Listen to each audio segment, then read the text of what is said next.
Yeah, that's a test of my my boya. It's gonna be a test of my boya and my Panasonic HF 200. I mean HC. I'm gonna walk over here. Before I go over here, I'm gonna make sure that both of these cameras are lined up in the same distance. So I'm gonna zero in on my and that building over there real tight.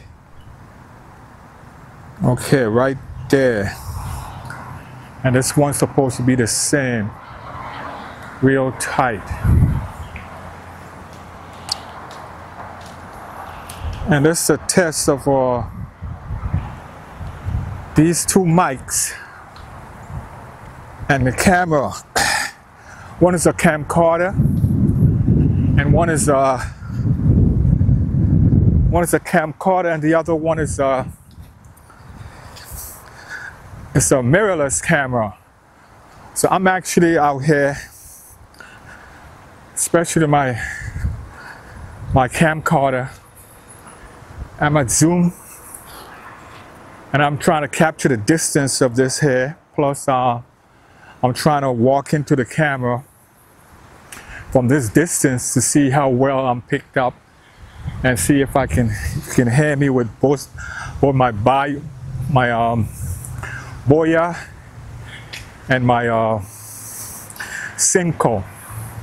I'm interested to find out which one of them come out the sharpest, including the 75 lens. So windy today, and I'm not gonna put on no wind muff on none of them. But go closer to the building now from a different perspective. I'm gonna do some reading here on the perspective of this building. Cameras are lined up the same, and this is what we call the smokehouse. The smokehouse actually serves as a processing and storage location for pork being cured from a salting and smoking process.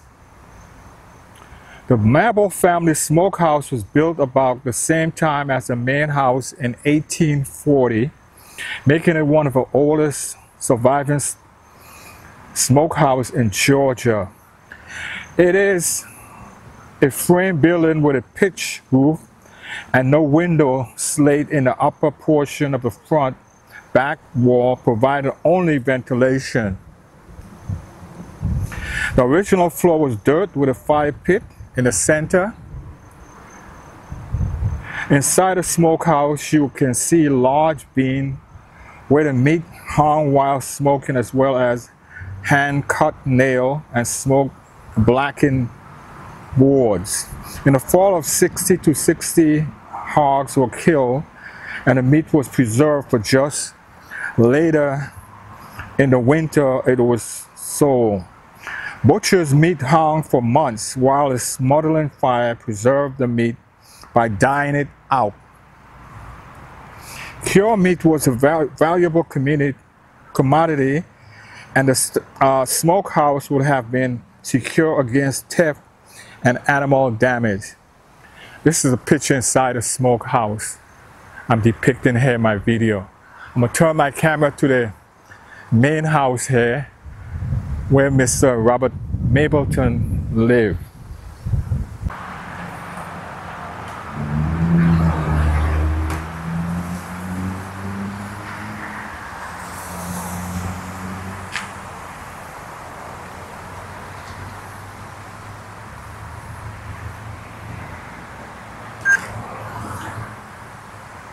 This house here is Mr. Robert Mapleton house. This is one of the main entrances here that depict the house itself on these grounds. As you can see, it's what we call an antebellum home here, with two fireplaces, one in the back and one in the rear. This was considered a luxury house back in the 1800s, which most plantation in Georgia had during the time. Mr. Mableton house was no different. It survived the winter. It survived the storm, survived everything. So we can see here, Mr. Mableton house, he lived kind of nice. The Mableton home is an antebellum residence of Robert Mabel from 1803 to 1885. This gentleman lived in this house until July 1868.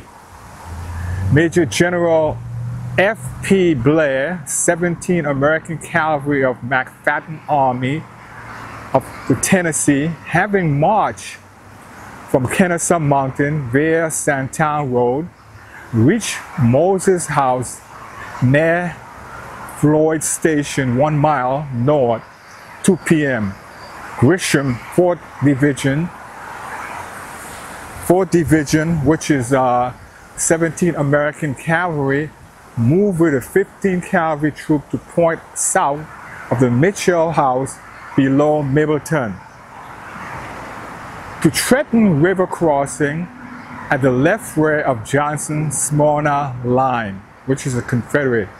At dark, Grissom troop withdrew north to the Maple Plantation, which is offered an ample supply of water and camp here for the night. Walter O. Grisham was Secretary of State in the President Cleveland cabinet from 1893 to 1895.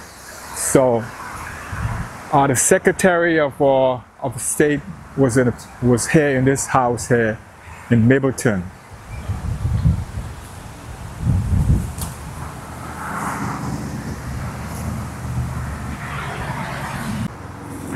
I'm happy to be on the steps of this house. This is a double entrance here. I would think this was the main entrance to the house, right here at Mr. Mableton home here in Mableton, Georgia. He was a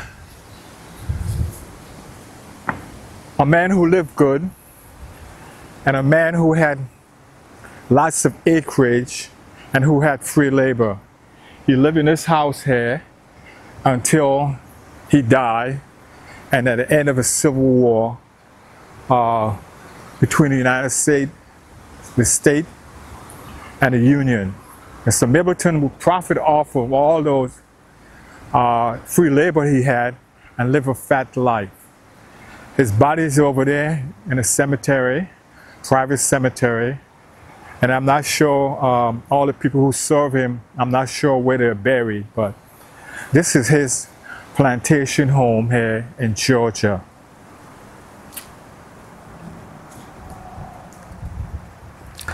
I'm gonna now turn my camera around, facing the kitchen house. It's what we call the kitchen house right here. This is a kitchen house. I'm gonna take my camera and spin it around to what we call the kitchen house here in Mableton.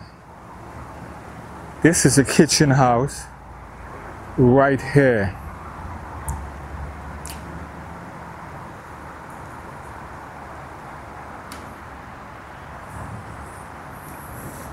The kitchen house, most of the houses that are kitchen out here was outdoor kitchen here in Georgia. Settlers had an outdoor kitchen. The kitchen wasn't really part of an inside part of a house. It was outdoor, and this one is outdoor here. And let's see what it said. It said the kitchen house In 1800, a house fire would have been catastrophic. So food was prepared in this kitchen house and carried to the main house. Food was cooked in cast iron and pots and pan in the fireplace, and later on cast iron wood burning stove. The two mainstays of the Southern diet were ground corn and pork. Chicken and wild game also provide meat for stables. Many of the vegetables and fruit also thrive in long southern growing season and were preserved for the winter in a glass jar. Fresh butter was made in chunks and fresh egg was readily available. Although the kitchen house was built at the same time as the main house, a fire in the mid-1900s caused the front wall to be replaced, and later the unstable chimney was removed. The dinner bell located where? The dinner bell was located outside the house, and the bell will be rang when the food was ready to be used. Did you know the Scottish settlers like the Mabel family grew Irish potato, barley and oats, which were familiar with crops from their house? From Native American earlier settlers learned how to grow corn, beans and squash. From the enslaved people of West Africa, the settlers add more variety to their stable by learning to grow okra, black-eyed beans, melon, sesame, sweet potato, and coasted rice. So these individuals who actually profit off of this type of institution not only receive free labor, but also receive education on how to grow other staples in order to feed a family. So the contribution, that's the bell up there, the contribution that was actually contributed by all these individuals, the Native American and the enslaved African, was one of the benefactoring positivity that these settlers used to enhance their lifestyle, but never actually turn back around and say, well, we want to share this asset with you. So most of them died and went to the grave and never sharing in what they had possessed or what someone else had helped them to build. So that's interesting, because they lived off for the people, they stole the land, they stole the labor, and they learned from the individual that they had in their possession, but they never turned back and say, okay, I'm going to share some of this asset that God blessed me with you all who helped me. So that's what's strange about the whole concept of the settlers that came to America from different parts of the world. Especially the settlers came from England to this part of the world. So most of the settlers was English descendants and Irish descendants that settled in Georgia itself.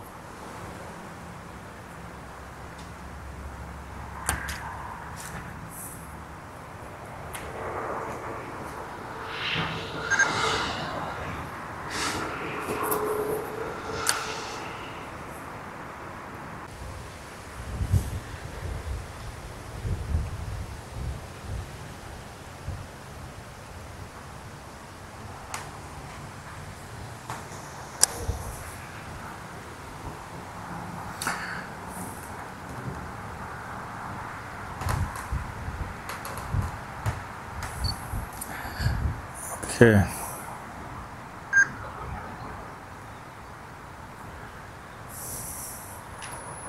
This building over here is what we call the corn crib. It's called a corn crib. What's interesting about a corn crib? The corn crib, as we know it, the corn crib was one of the most important crops in Georgia in the 1800s. The Mabel family grew corn to provide food for the animals such as hogs and cows. They also took a portion of their dry corn crop to nearby grits mill to be ground into corn meal. See? Early settlers in the southeast learned how to make cornbread from Native American. Cornbread cooked in an iron skillet over a fire was staple for all of the people of the Mabel farm. The corn crib you see here was moved to this site from nearby farm and is similar to the structure that Mabel would have used. After the harvest, the ears of the corn, with or without the husks, were placed in corn crib to dry to prevent spoilage. To dry the corn, opening high and low were needed to allow air to circulate. This corn crib has been modified over years and most of the openings have been closed. Did you know fresh sweet corn, as we know it, was first cultivated in 1850? At the time, many thought corn was not suitable for people to eat. So this is a corn crib here on the grounds of Mableton, Georgia, our plantation home. Okay, so that's it. I'm gonna take you back to the grounds itself where he actually lived.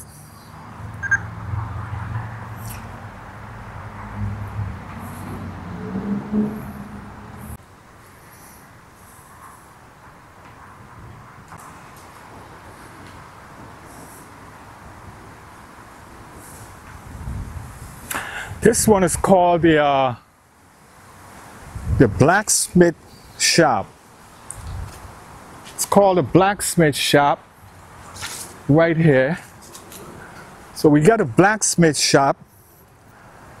The blacksmith shop was of interest. The blacksmith shop was one of the most important tradesmen in any community in the 1800s. In addition to making tools, cookware, weapons, farm implements, and building material, the blacksmith was able to call upon to repair many crucial farm and household items. Blacksmith worked by heating pieces of wrought iron of steel until the metal become soft enough to be shaped with hand tools such as hammer, tongs, and chisel. The blacksmith shop is a replica of the Daniel blacksmith shop that exists from street in Mableton many years ago. A FDA Daniel built this shop in 1883 and it produced steel, ladders, ice tongue, fluke iron, many other items. Boogies was also manufactured at Daniel blacksmith shop as well, until the Sears and Roebuck began to shipping boogies from Chicago. So this building here is a blacksmith shop.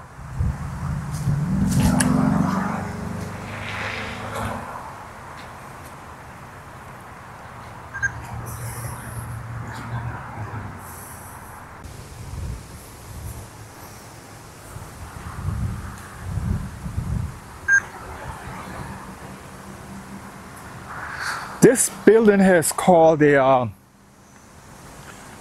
building here is called the Sweet Potato House. The Sweet Potato House was used to store or cure sweet potato, and they got that idea from the Africans. Until it was time to take them to market, Cure converted some of the starch into sugar, improved flavor, toughen the skin, and prolong storage life. The building was heated by wood and coal burner stove under the floor, which was raised up off of the ground. During curing, the sweet potato was stored slotted brochure created to allow warm air to circulate around them. The upper window in the ceiling may have allowed the hot air to escape. The building you see here was moved from William Farm located near the present-day intersection of Floyd and Nickeljack Road.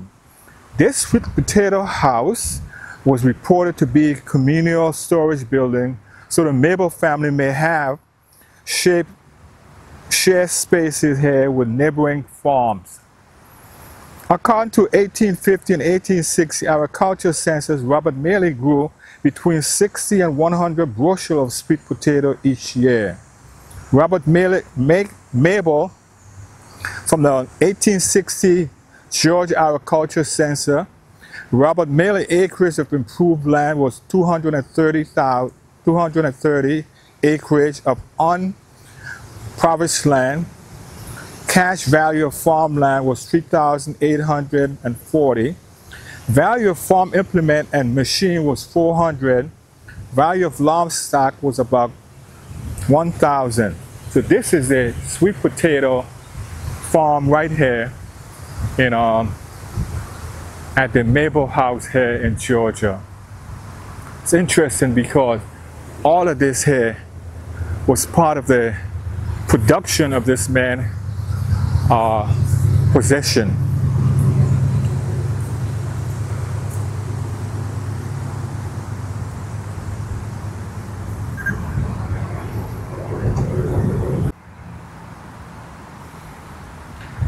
These are the grounds of Robert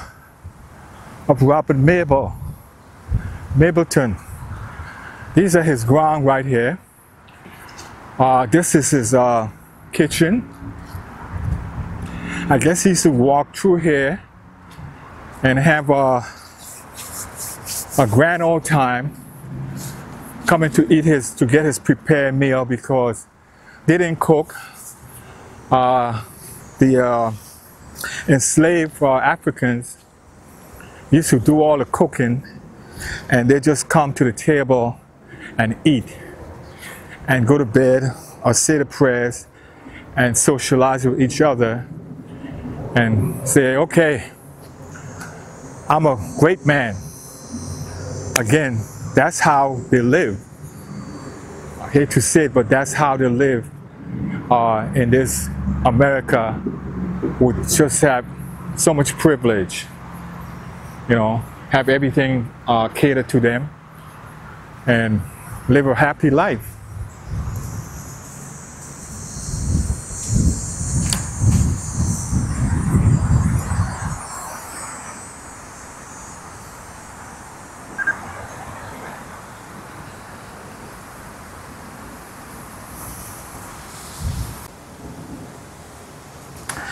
In the distance is the grounds. These are the grounds of the Bond Theater. I have a lot of concerts here. A lot of shows come into this place, and people participate in the social activity in this Bond Theater down there.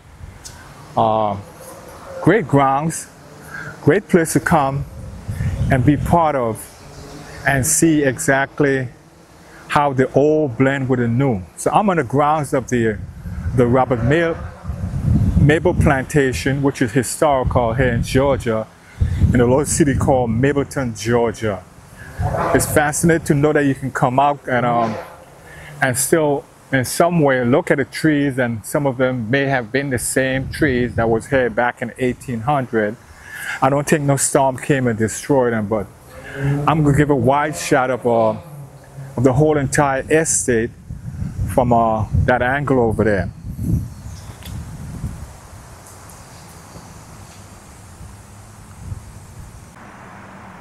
Wide estate of the Mableton grounds here.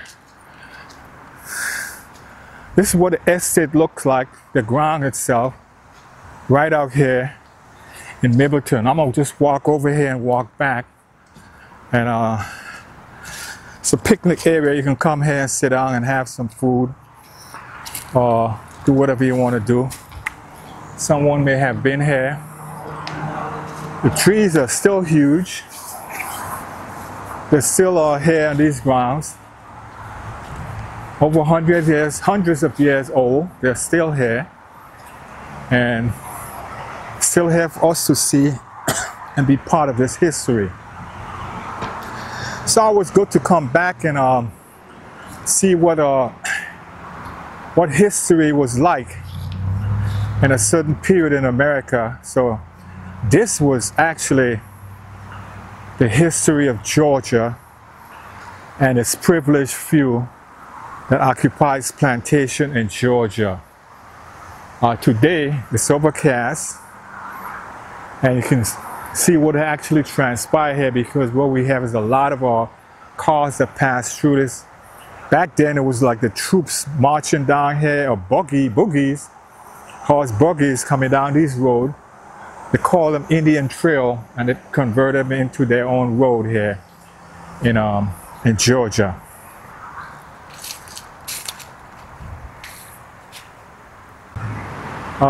Side of the Mableton House plantation here. It's called the Mableton Historic Mableton House here in 1843. It's part of the Park District in Cobb County, South Park Alliance. Seemed like the Mableton home had a lot of entrance. So my last shot is about the entrance, the second entrance here of the Mableton home. It seemed like I said, they had a lot of entrance. So this happened to be one of them here in Mableton home.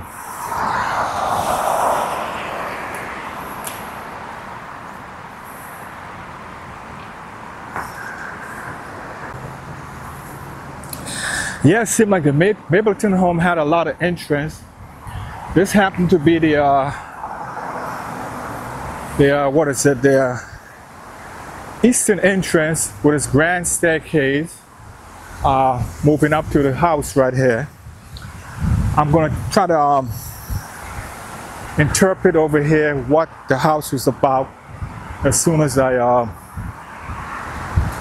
think the house here, historical house, Robert Mabel House. Mabel was born in Scotland in 1803 and migrated with his family to New York State in 1820. At first, Robert lived and worked in Savannah, Georgia, and then in Hancock County, Georgia, where he married Felicity Adcock in 1839. In 1843, Robert purchased 300 acres of land from Denson Melton and began work on this two-story plantation plain house. By 1850, he owned more than 400 acres, and by 1860, more than 600 acres. The primary crop grown here was cotton, corn, sweet potato, sorghum. In addition to farming, Robert was a millwright and a carpenter and operated a sawmill on his property. The family grew to include 6 children before Philip Mabel died in 1851 in childbirth with a 7th child. In 1855, Robert married Philberry's first cousin, Almeda Pork Adcock, and she brought 2 children into the marriage, and she and Robert had 3 children of their own. Prior to and during the Civil War, Robert Mabel owned at least 11 slaves who built this house and worked the land. Some of their names was entered into the family Bible, though are not known to us today. During the Civil War, the house was used as a field hospital for the Union troops making its way to Atlanta. In 1881, Robert Mabel conveyed a section of his land for a railroad to pass through, and the town that grew around the railroad was named Mableton. Robert Mabel died in 1885 and was buried next to Phippi in the cemetery. Almeda died in 1812 and was buried on the other side of Robert. Did you know plantation plain house is defined by Georgia State Historical Preservation Office as having a two-story block at the front with either central hallway or hall parlors and a one-story range of room at the rear, consists of either 3-room or more commonly. A short rear hallway flanked by pairs of rooms. The rear section is typically a shed roof. The two-story block is usually gable and there's most often a full width of one-story porch. So this is some of the bedroom of Mr. Gable children. Deborah, handmade furniture is there. So the man himself, again, like I said, he lived good. He had so many, he had 11 slaves, and all of them worked for him. And as you know the rest of the story. So these are the grounds of Robert Mapleton home here in Georgia.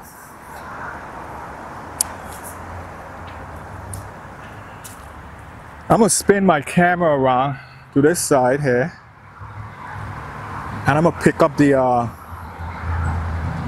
other section of the home here in Georgia, and the other section of the house right here.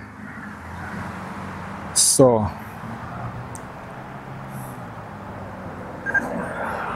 I'm gonna spin my camera around.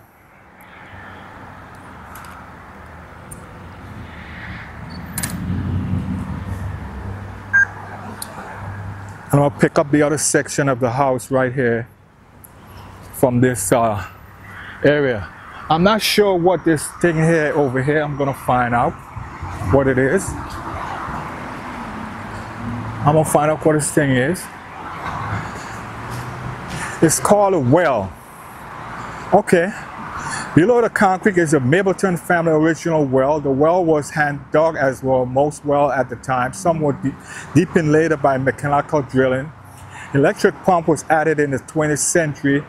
A good well was essentially a large working farm, and the well at the Mapleton home was reputed to be an excellent one. It's thought that the supply of fresh water was one of the reasons that a division of the Union Army camped here in July of 1864. As farm drove their livestock to Atlanta, Robert Mapleton was known to charge 10 cents for the use of his well. Although the well is closed for safety, it is believed to have good drinking water even today. So I'm going to walk around here and take a picture of most of the cover insignia of these entire display here in Georgia. And you tell me what you think.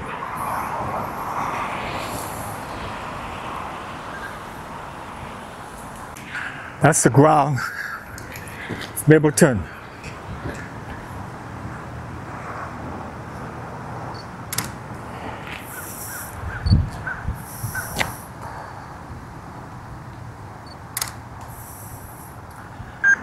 These are the grounds of Mapleton Plantation in my wide shot here. Grounds of Mapleton Plantation in my wide shot.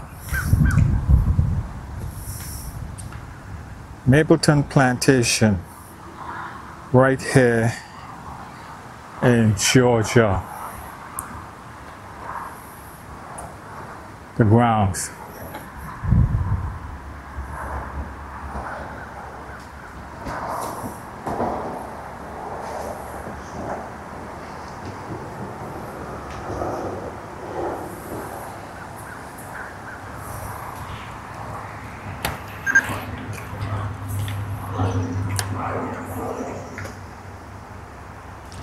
This place called the Barnes Theater, right over here, called the Barnes Art Center and Theater, that's being depicted over here on the far left.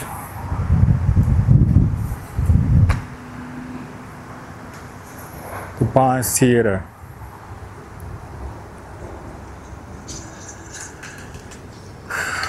Barnes Theater The Barnes Arts Center, they said. It's located over here, right off of Floyd Road. So it's interesting to see how well all these pictures will come out here in my quest for understanding the history of Barnes,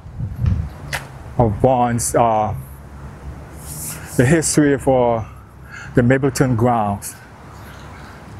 Mapleton grounds are a historical site that you want to come and showcase, or at least show some pictures of it.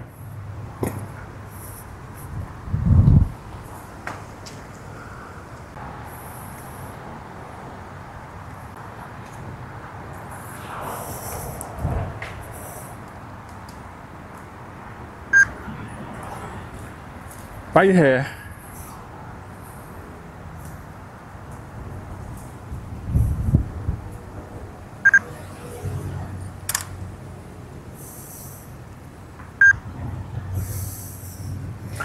okay,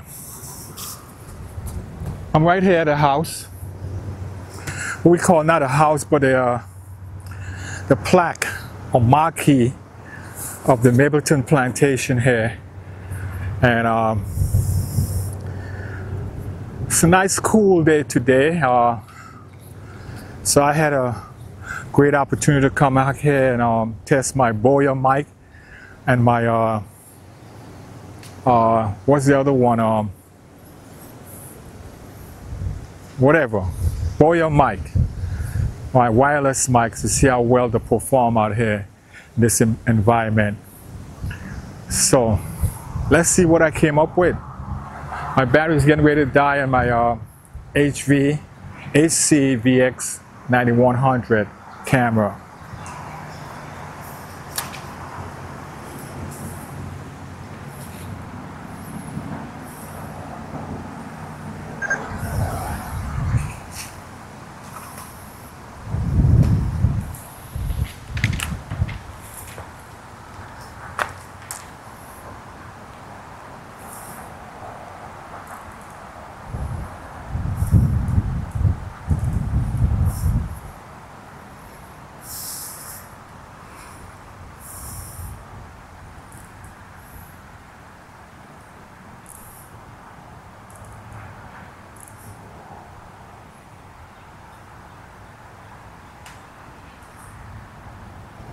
Yeah, here's the grounds. Kind of like lighten it up to get some clarity. One thing about you can have exposure compensation on this camera here. This is my HC Panasonic VX100, and this is a wide shot of White House Creek here, with the sun going down here in Georgia.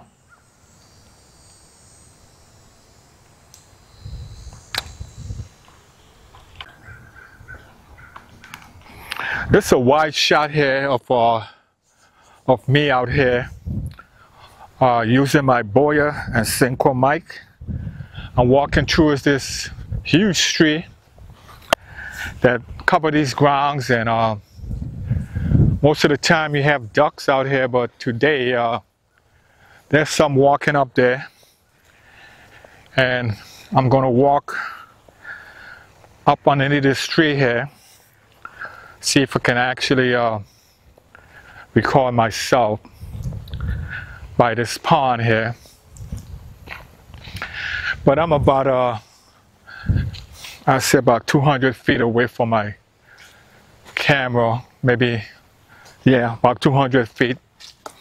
And I'm gonna walk back into this Sunset Ridge. It's been some dry weather here in Georgia, Powder Spring. We haven't had any massive rainfall, but it's nice, and we have some nice and cool days so far compared to the summer. So we've seen some change of weather coming our way, which is nice.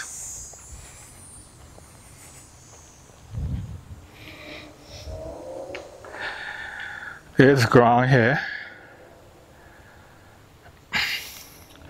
And the sun is getting ready to set too, so across these grounds, so yeah, it's getting ready to set. So it's a good thing to test.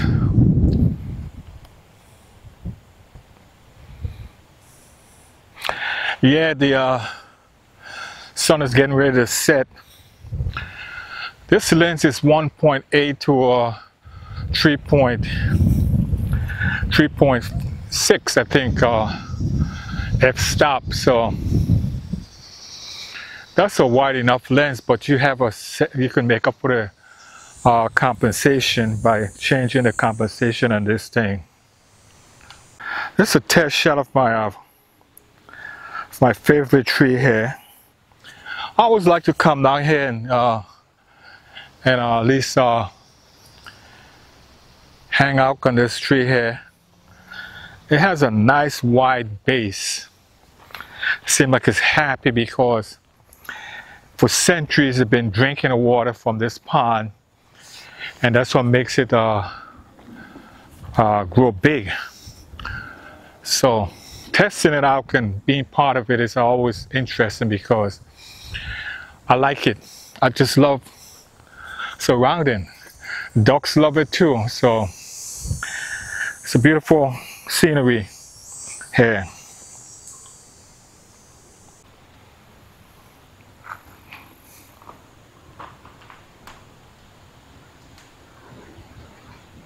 Yeah, I'm gonna draw a little closer to it because I love trees. I love the base of trees. I don't know why. Seem like they fascinate me with the grain of it, and I like it. I like the little body there too, but I love the trees itself. I'm gonna take a shot in the middle of this pond here and see as the sun ray get ready to maneuver across this.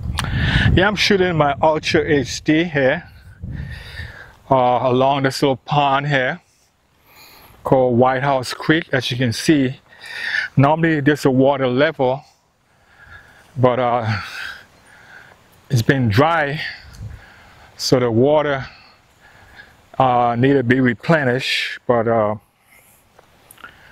this is it.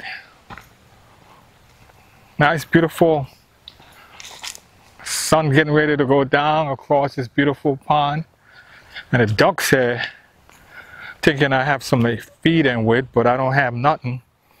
So I'm gonna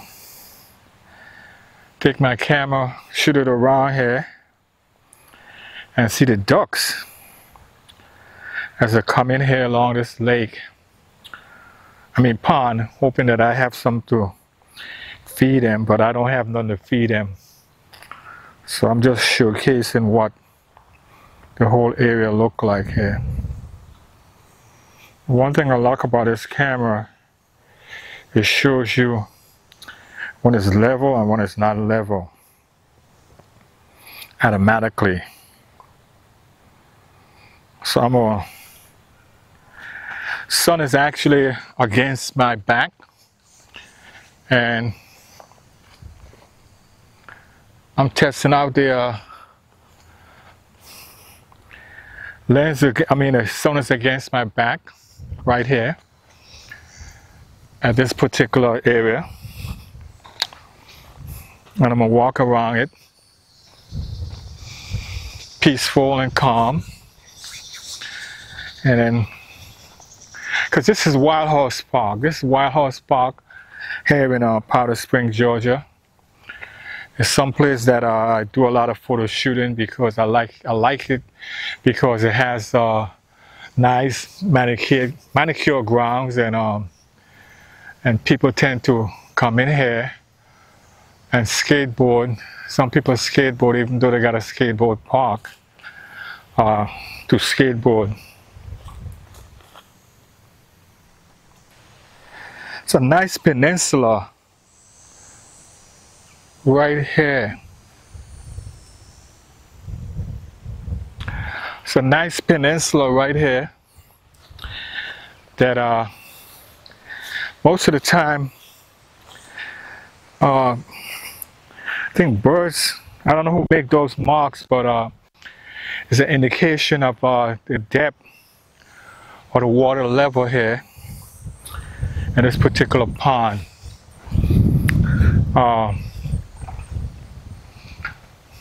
Beautiful sight here in Powder Spring. Quiet and peaceful, calm and gentle around here.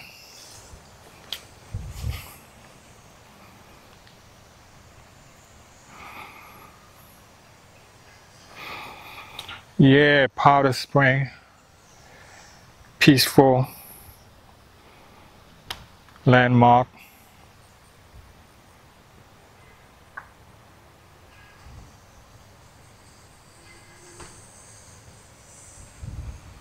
Peaceful landmark.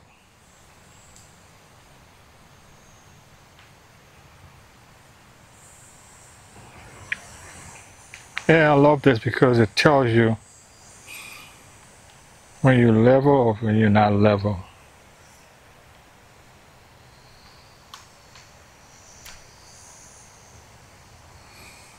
Yeah. That's what I like about this camera. It seems so intelligent. This camera is so intelligent.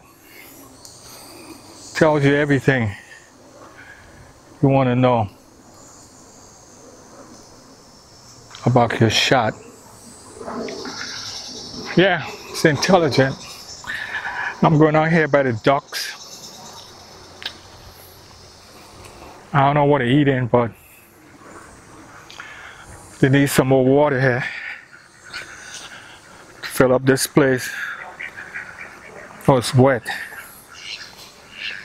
Yeah, I know you want some water, but there's water out there.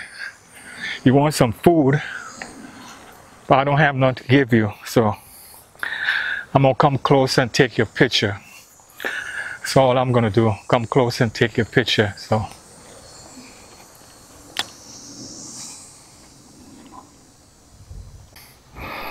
yeah, here are the ducks in this marvelous place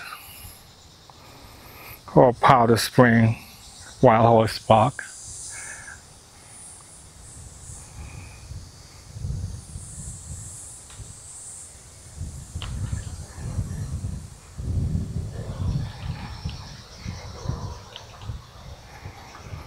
Yeah. I'm gonna take a shot with me with the ducks in my background. Bring them in, see what kind of wildlife there is. It's my 20x, 25x zoom there. There they are. Then I'm gonna put myself side being next to the ducks with the stuff in the background.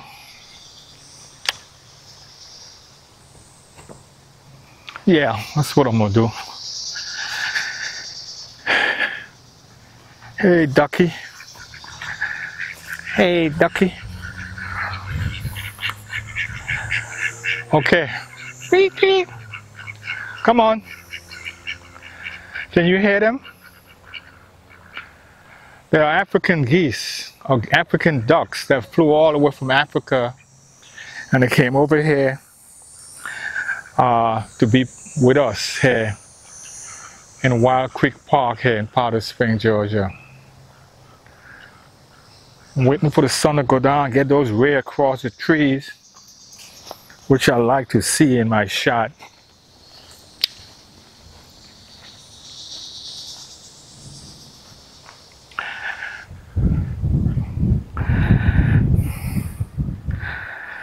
So I'm gonna spin my camera around.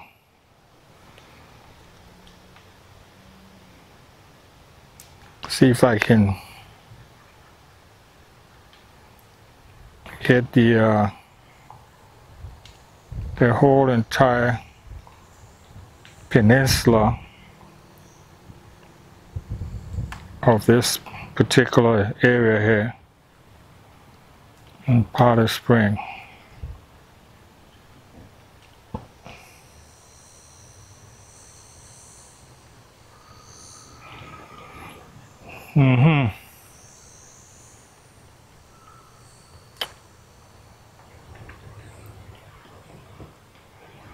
Beautiful.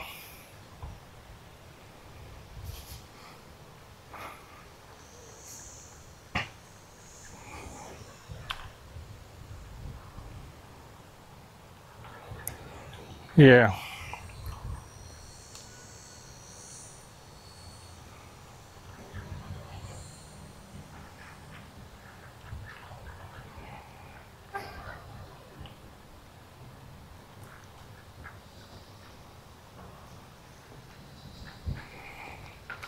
Yeah, sun is getting ready to set, but it haven't set yet, so I'm waiting for those sun rays to come across here. And then wrap it up, see how the wife doing.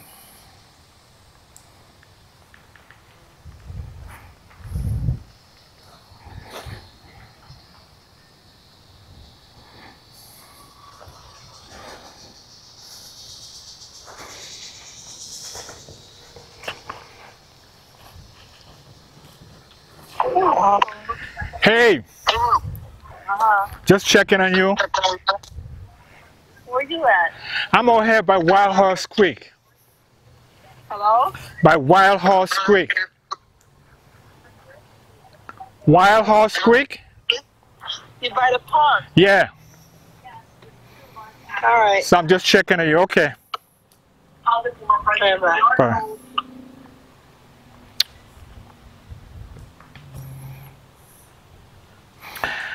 Yeah, this is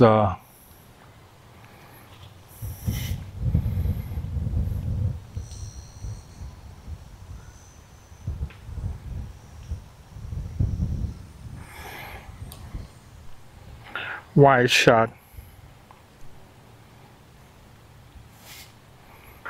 of the park.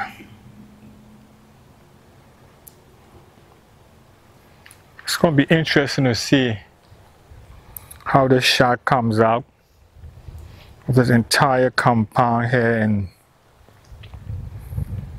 in Powder Spring, Georgia. I'm at 0 compensation, and I'm using my Boya mic.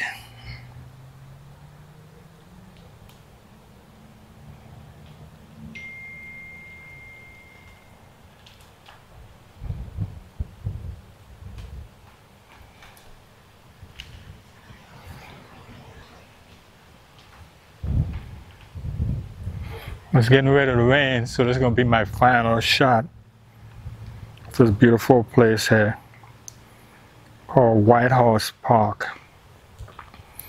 Again, I'm testing out my Panasonic HC VX with my Boya mic, receiver, and my Boya and my Synco mic, just to get a perspective of how they sound. This will be my final shot of this fabulous tree here at the base of the pond.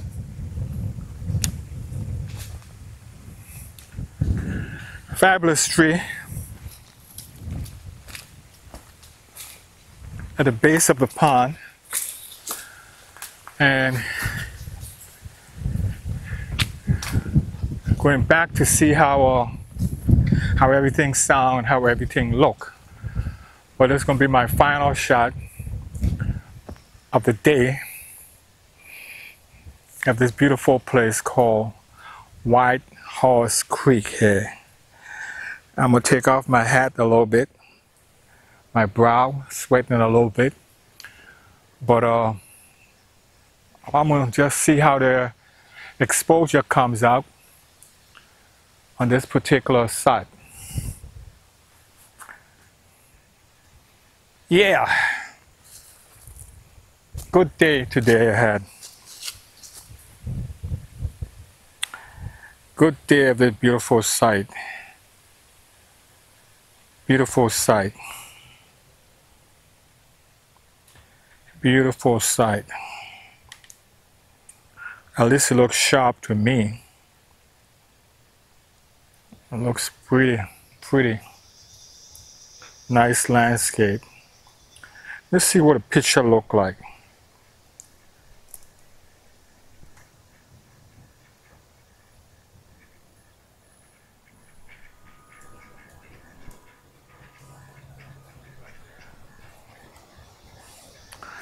See a landscape shot with a picture of this tree here. See what it looks like.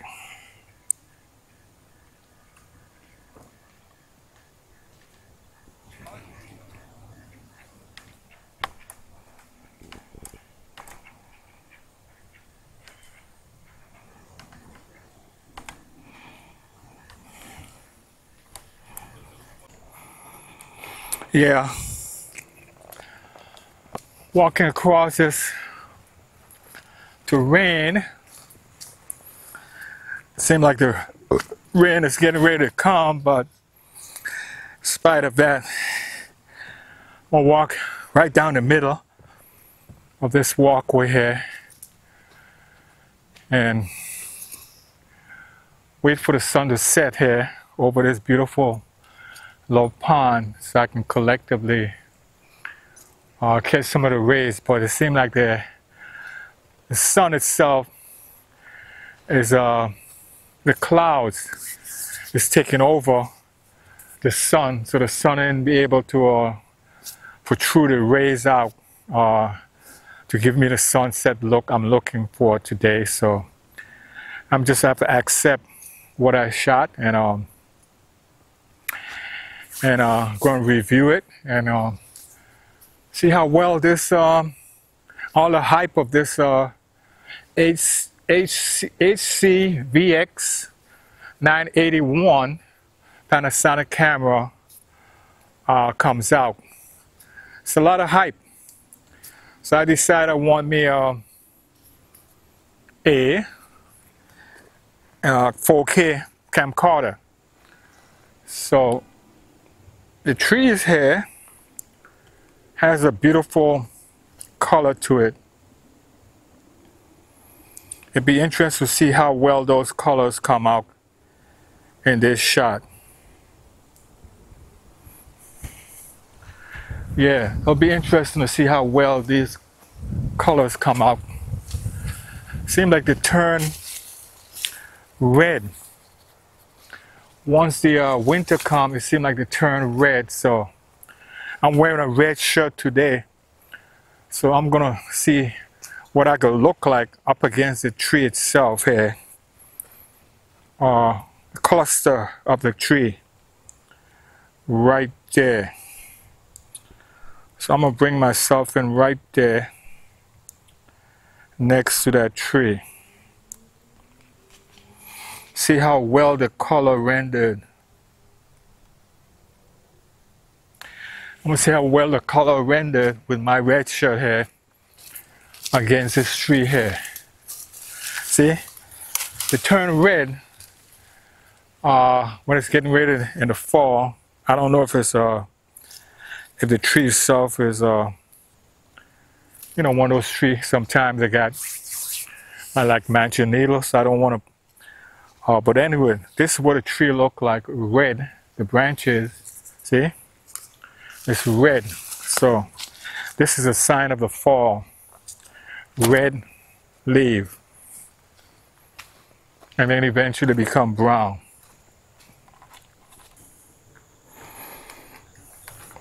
I'm gonna sit here and critique my work for the day.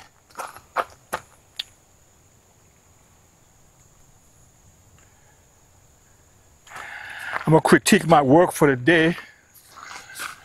Under this great oak tree. You know, I'm sitting here contemplating what it was like for the Native American to come out in this wilderness with just horses, turkeys, and wild fox, and just planting the grounds for food and being peaceful in the wilderness of Georgia. It's a depiction of what life should be. There's quietness. It's so quiet. I can hardly hear any siren, any train. That's what makes this spot here unique, because you can come here and you can have a moment of silence. And whatever you hear is part of nature. So I can imagine seeing a Native American come dipping in this clean little pond here, taking a bath, and being happy with the family as the sun goes down across this horizon. So I'm trying to depict that this afternoon as I contemplate what it was like for them as a free people and as a nomadic people who love the land and who cherish the land for everything, including medicine, fruits, animals.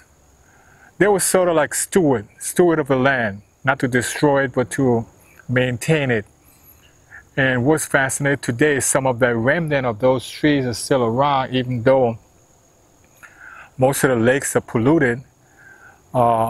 This is man-made, and it's new generation and new demographic that occupy this part of the world now. So they brought in their different technology and they changed the whole landscape of things. But I always imagine, I know we won't have no cars, no plane. I believe they would have evolved over a period of time and have the same thing that we have today, because that's the concept of man. They kind of like evolve after being exposed to other new invention. Just like the settlers, they know how to feed themselves with corn, even though they consider themselves a more established civilization.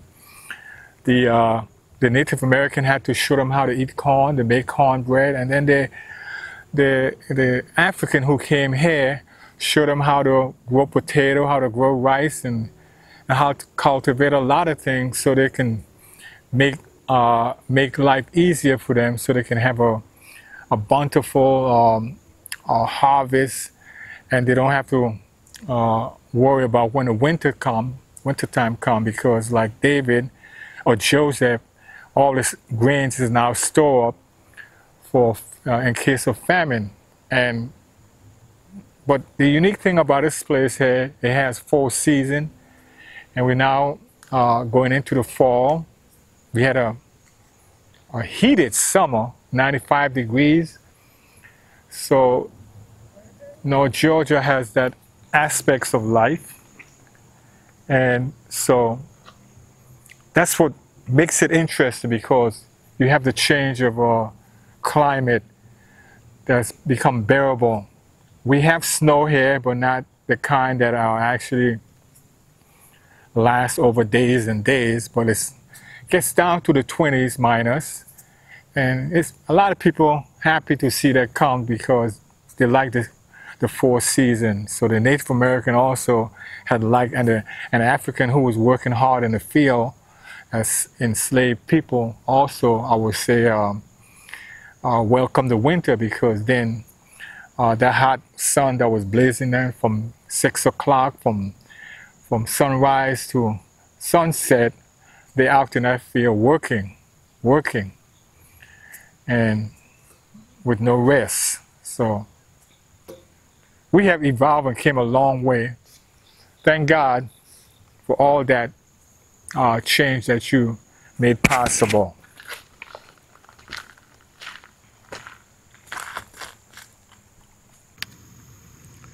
Yeah, this is the the unit without with the onboard mic 5.1 surround sound mic. I'm out here in the wilderness, I mean in the environment, and I'm shooting what it sounds like with this mic itself, called onboard mic, here in outdoor in Powder Spring, Georgia. This is what the grounds look like. I'm kind of like it's wide open shot, but look at the sky, man. I love the sky. I love the sky. I'm gonna spin my camera around a little bit. Like I said, I'm waiting for that special sunset to arrive, but it doesn't seem like it's gonna happen today because the overcast day, we had cloudy day today. So I'm gonna go down in the wilderness here and see if I can at least shoot some kind of a picture of the wilderness down there. This is the bamboo forest, and I'm using my onboard mic. I'm getting ready to test my stabilization as I walk down through this bamboo forest.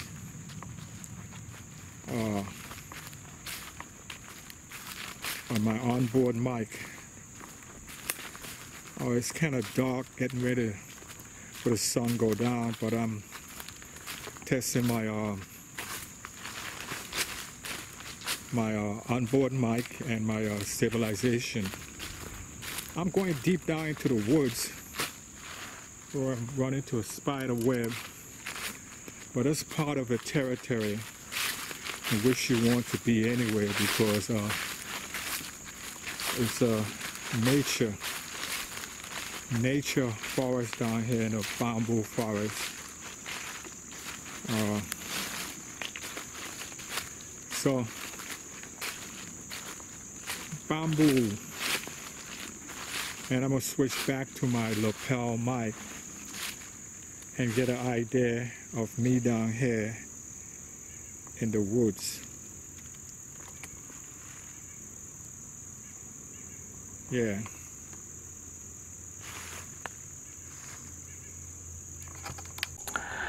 It's dark here, so sun is getting ready to set, and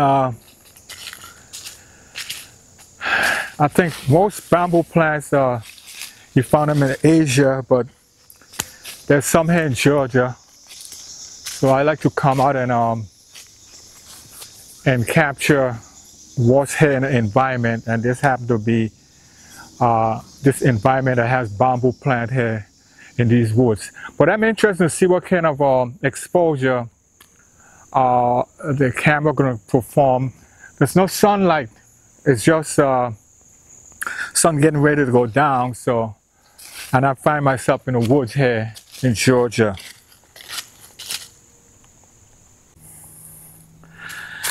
I consider this a beautiful shot here, out here. Still haven't seen the sun deposit across this place yet. I think the sun set about the 6 something here, so anyway, see what's gonna happen out here in Georgia. Beautiful woods, beautiful shot. Spider webs. See? Spider always tend to put his web. You don't know, but he come back to eat.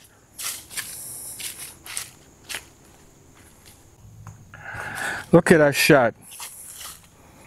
Beautiful shot, ain't it? beautiful shot of this landscape here with a big tree with a base of it. It's kind of dark, but beautiful shot here.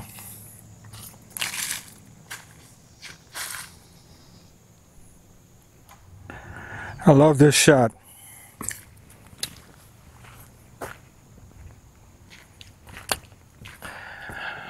Love this shot. Here comes the rays. Comes the sun rays coming across the lake. So I'm gonna wait for it because I love to see the sun rays across that as the sun set. I like it. I love it. Of the calm, unflinching gaze of the woman he had pulled over the day before. Yeah, sun getting ready to set. Deeply, a discomfort clinging to his conscience like a thorn. Arriving at the station, Daniel greeted his colleagues with a nod. He maintained the same posture as always, but inside, he felt a restlessness he couldn't explain. He sat at his desk and began reviewing reports from the previous shift, trying to focus. However, his thoughts kept drifting back to that woman, to the way she had Sunset over this beautiful pond here.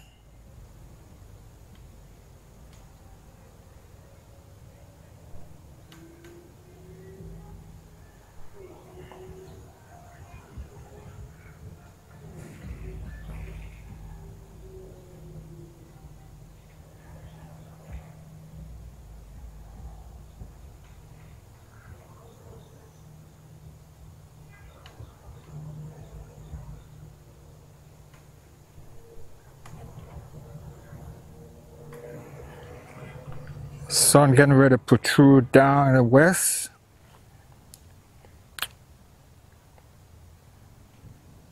Right there, sunset.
Yes, I'm getting ready to set over this beautiful little pond here in Powder Springs, Georgia.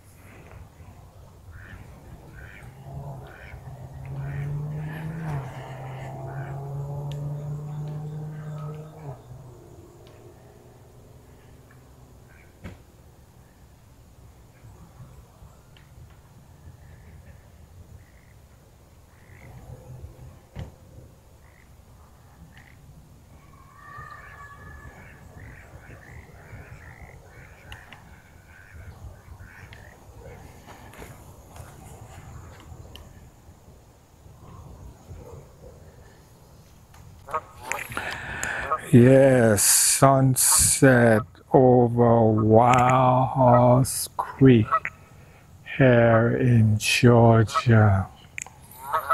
See the sun as the ray goes down across this beautiful low park here in Georgia.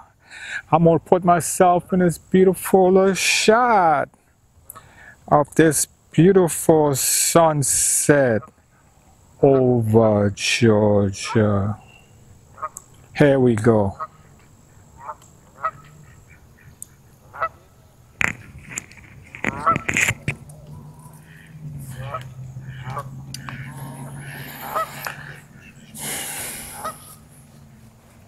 Yeah, I'm here observing a sunset over this beautiful park here called Wild House Park in Georgia.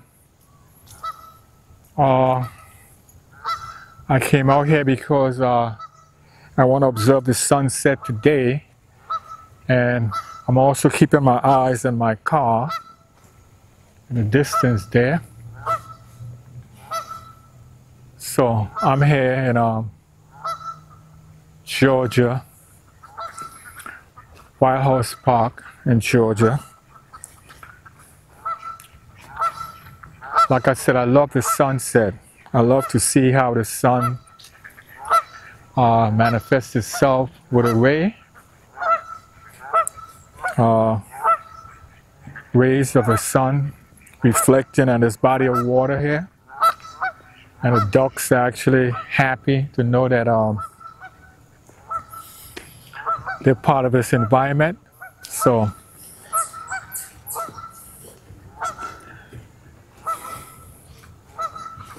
sunset. I'm gonna point my camera in an area of a sunset, see what it looks like.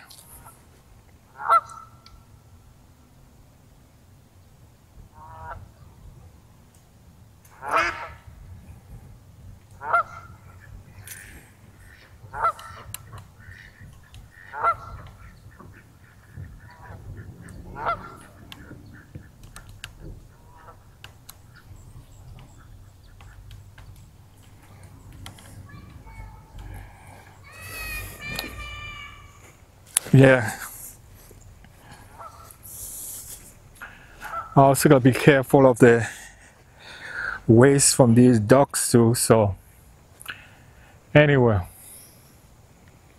sunset over Georgia.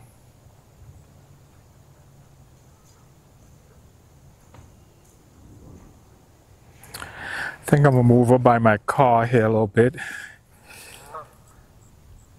See what's going on.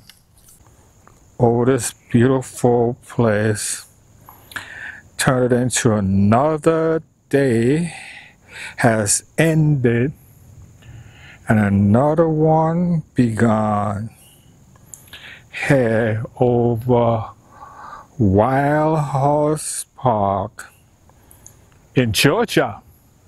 Come and see it. Beautiful scenery. Look at the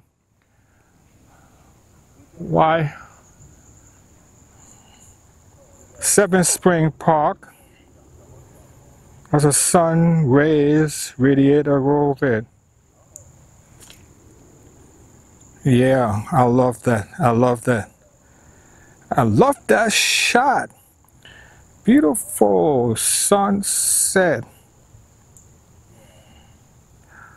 over magnificent park called Wild Horse Park.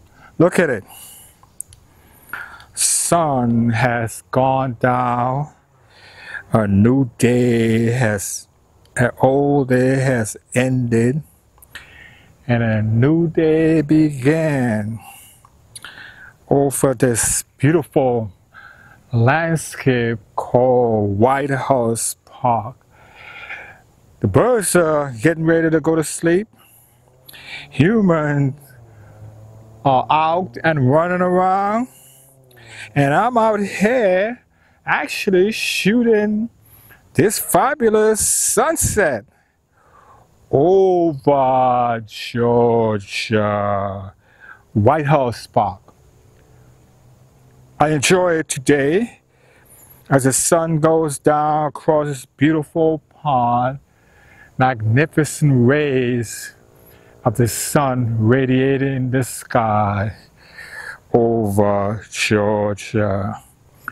It's time for me now to head back and enjoy the peace